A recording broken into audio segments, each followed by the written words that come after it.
This way, I think. We're on a hillside covered in identical rocks and identical shrubs. It says it's vaguely within 10 metres. I could be here all afternoon.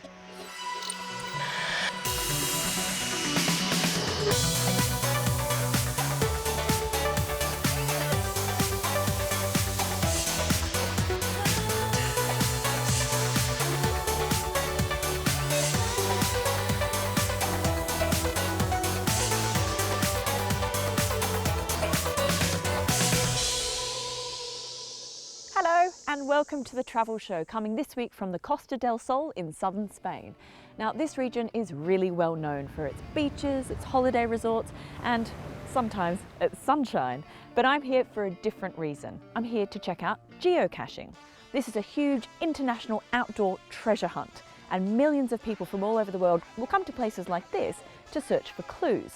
But not everybody in these parts is a fan. I'll discover why in just a moment. But in the meantime, here's what else we have coming up on this week's show. We head to South Africa to take a tour of a satirical museum that looks back at the country's recent history. And Ben gets creative in Salzburg as he finds out what makes the ultimate inspirational travel picture. But first,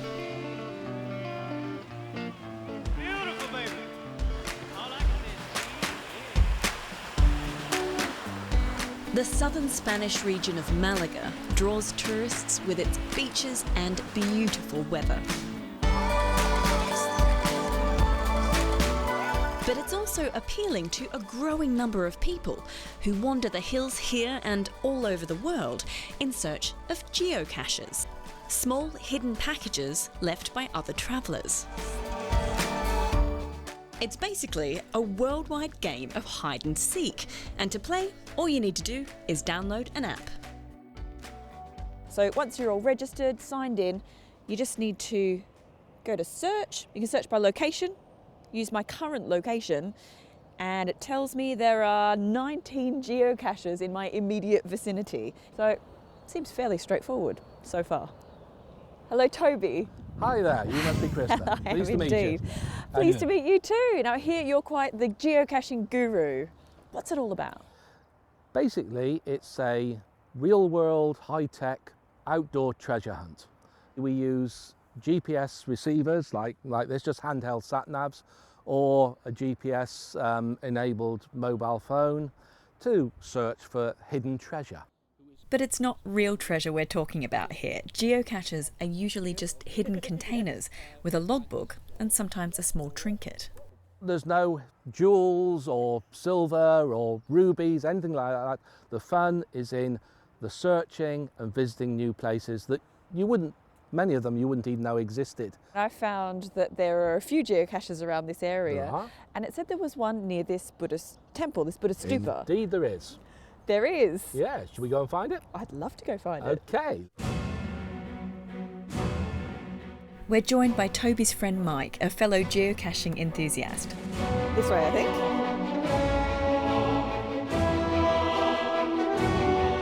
My phone app clearly shows the location of the geocache and our proximity to it.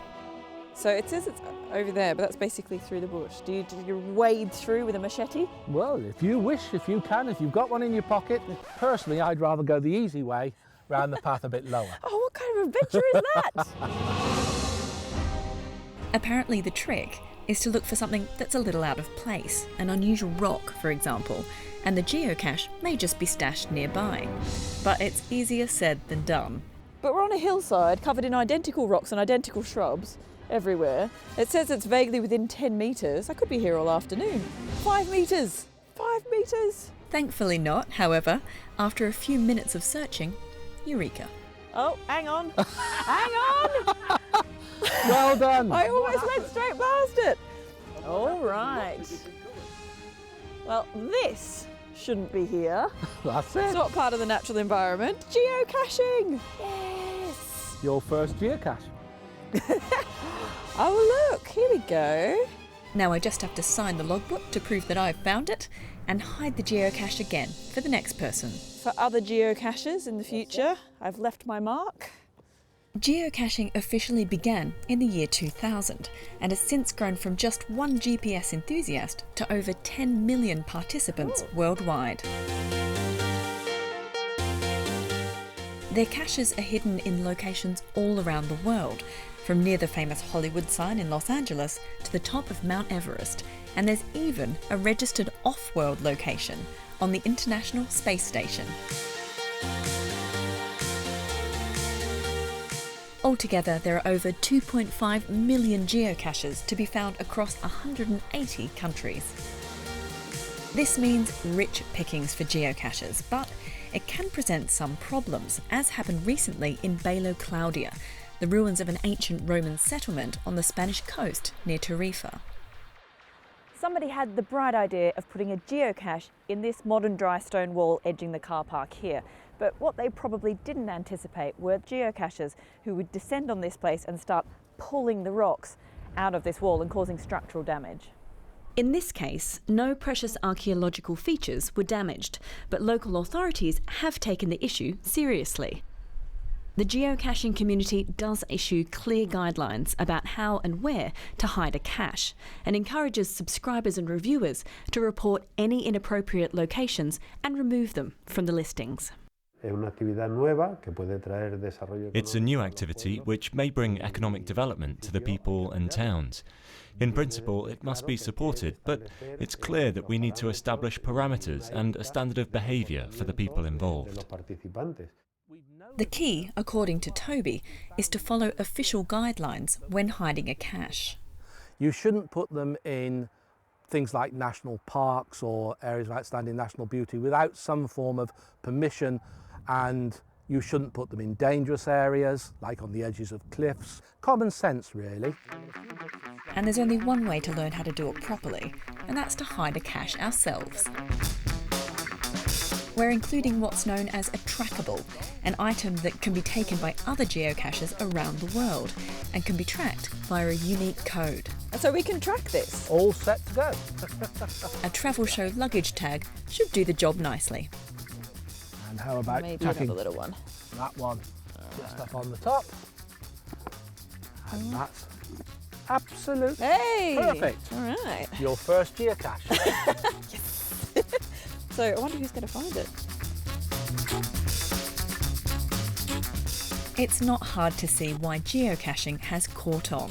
And if it's done responsibly, this growing phenomenon could be a blessing for the tourism industry, drawing travellers to lesser-known locations in search of hidden treasure.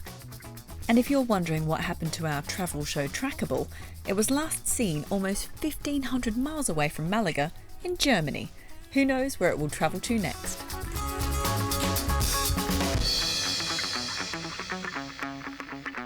Well, if you're thinking of getting stuck into some geocaching, here are some travel show tips on how to get started and how to do it responsibly. Geocaching.com is a major site for those interested in caching activities, but there are others.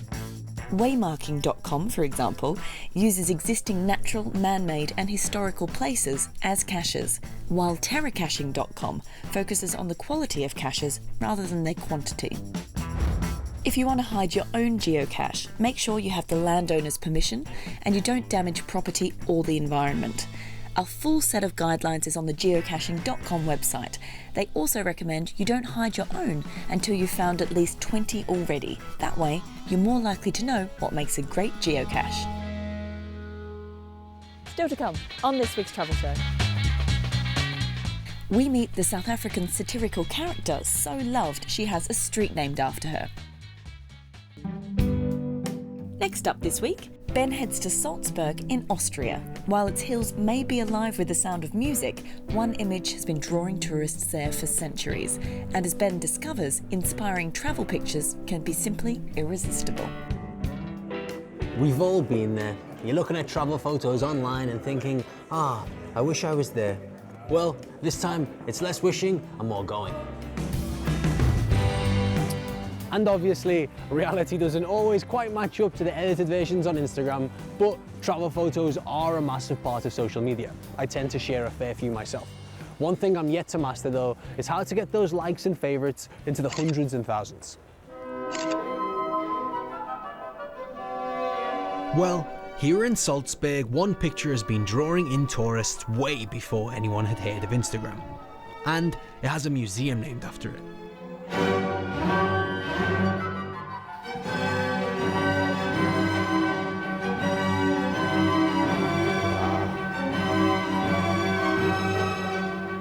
That's the so-called Sattler panorama.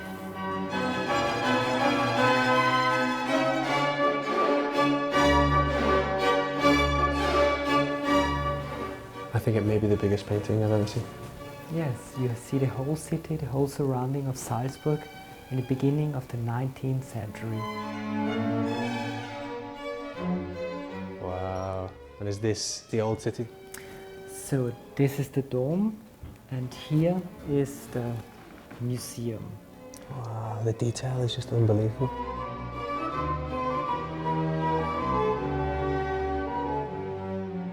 How do you even create something like this? I mean, where did he make it? Well, he was standing on the top of the castle Hohen Salzburg. So Salzburg is a very beautiful place, and he has captured that beauty very well in this image. Did this entice people to come at the time and visit? It was a great advertisement for Salzburg. So the people wanted to visit Salzburg, and it was a kind of starting point in the 19th century of a kind of tourism. An image as impressive as this can clearly have a big impact on people. And these days, you don't need to be the next Sattler to do it yourself. So yesterday, I was scrolling across photos of Salzburg on Instagram, and I came across one photo in particular from an 18-year-old Instagrammer with 56,000 followers. That is pretty much the exact point that Sattler painted his panorama, and it's a very nice photo. I got in touch with this guy, and he agreed to meet me and to show me a few things about travel photography. Sadly though, he's asked me to meet him at the top of this hill, and the cable car is broken, so I have to walk and I've got to get going. So see you in a little bit. The fortress here in Salzburg has sat at the top of this hill for over 900 years. Nearly 2 centuries after Sattler painted this panorama from there, it's still one of the best places from which to see the city.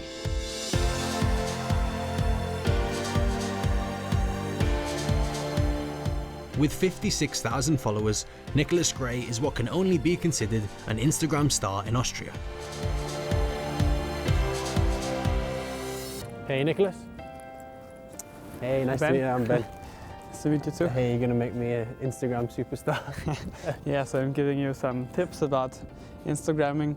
Yeah, so for me, I take a lot of travel photos, but I don't have 57,000 followers, so I'm clearly doing something wrong. How do I take the perfect travel photo? The perfect travel photo for Instagram, you have to take the photo in portrait mode. Ah, interesting. It's okay. better optimized for the Instagram app than the rule of third. So I'm using 1/3 of my pic is the sky now, and the other 2/3 are cool. the subject I want to concentrate at. So what do you want me to do? So on with a few tips, it's time for a competition. We're gonna see who can get more likes on our own modern version of Sattler's painting. I can't say I fancy my chances. So I'm gonna take a picture of you in your natural habitat as an Instagrammer, which is taking photos. Okay. So I'm gonna take a photo of you taking a photo, basically. Move over there, there you go. Nicholas tells me that having a subject in the foreground will boost our like count. I'm gonna get a few to make sure that I have the best chance of winning. Looking good. Can you do a handstand? Photos taken, but our job's not over. Nicholas tells me that editing the photos after you've taken them is vital for them to be a hit. So we head to a cafe to get some much needed warmth. Soon, we're ready to post online. All right, so Nicholas has basically told me there's a bit of a formula to it. So I've tagged a few people in the photo, a few travel accounts to make sure they see it.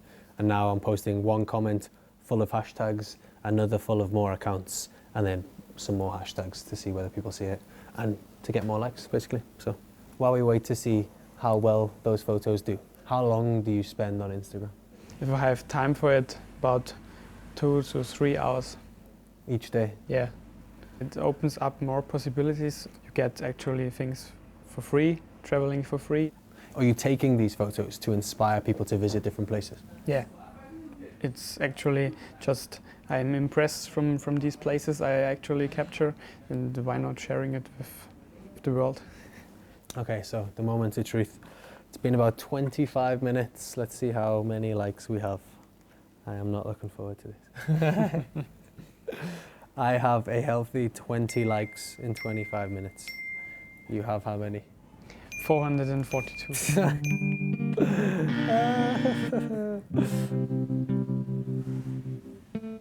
So it's safe to say my photo did not break the internet, but I can totally see why people do this. It's not just about the likes and the followers, it's also about inspiring people to visit a new place, just like Sattler did nearly 200 years ago.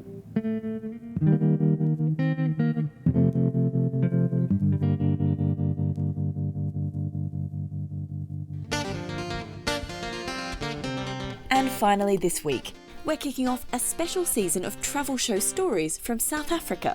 Over the next month, we'll meet some amazing people who call the country home and learn a little bit more about life there. And we're starting by heading to the small town of Darling, 2 hours drive north of Cape Town, to meet a homegrown comedy cultural icon and performer who now runs a visitor attraction where he gives his own unique take on South Africa's past, present and future. Hello, my name is Ivita Besuidenhout and I'm talking to you from the main road of Darling, which is right here on the west coast of South Africa. You see behind me the name of my boulevard, Ivita Besuidenhout Boulevard. I'm on the GPS, yes. I have my own boulevard. Margaret Thatcher never had a boulevard.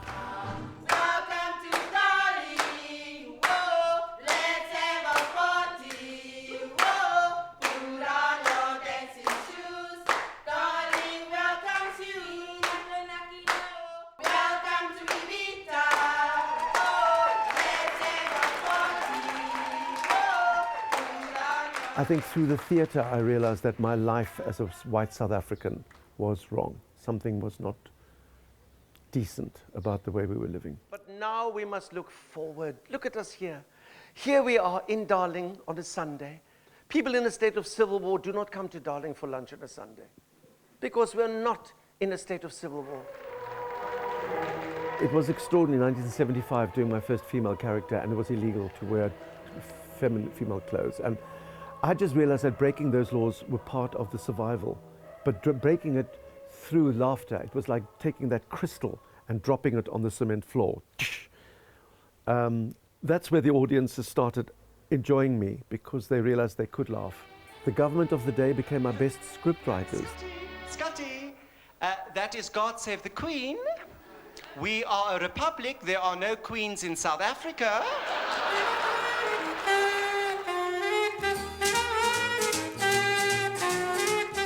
Here you are at Ivita's Perron. Of course, Perron is Afrikaans for station platform, because this used to be the old Darling station. Behind me is our Arts and Crafts Centre, Ivita's A and C. There is our restaurant, bar and theatre. And then I'm very proud of our museum/nauseum, meaning some people love it and some people hate it.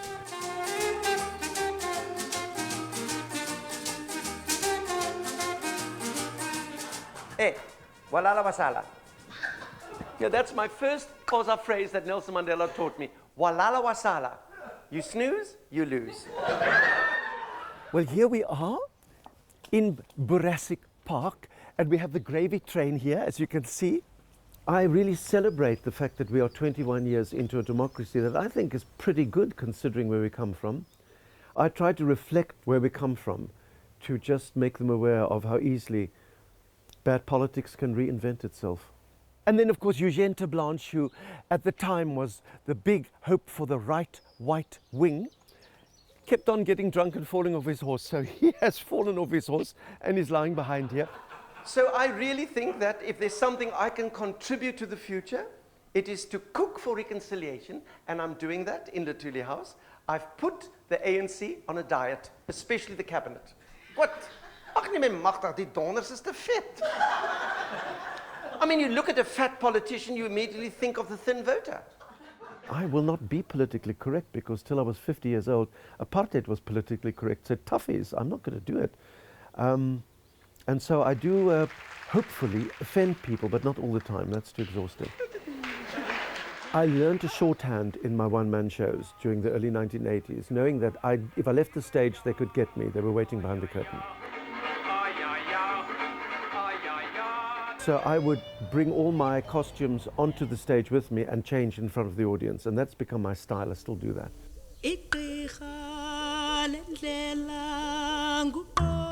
I put things together as a sort of a collection for people to laugh at, but then eventually we found out that it wasn't funny.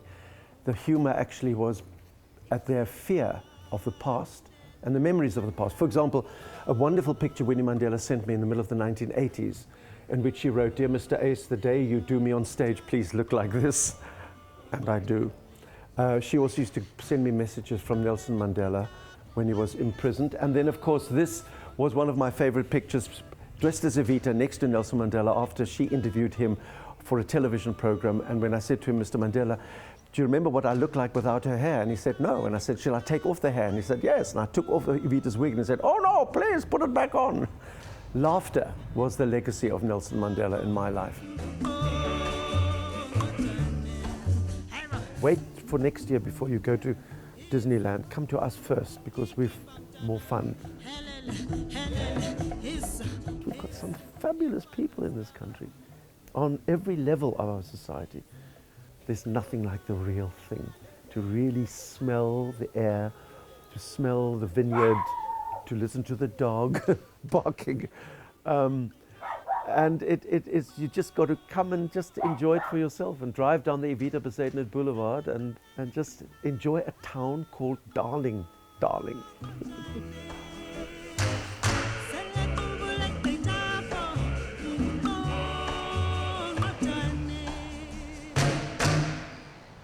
Well, that's all we've got time for on this week's travel show. Coming up next week, staying with the photography theme, we head back to South Africa to meet the man who's encouraging tourists to take photography lessons on the streets on one of his township tours. so do join us then if you can. And in the meantime, you can catch up with us while we're out on the road in real time if you fancy. You just have to sign up to our social media feeds. Details are on the screen now. But for now, from me, Crystal Larwood, and the rest of the Travel Show team here in the Costa del Sol, it's goodbye.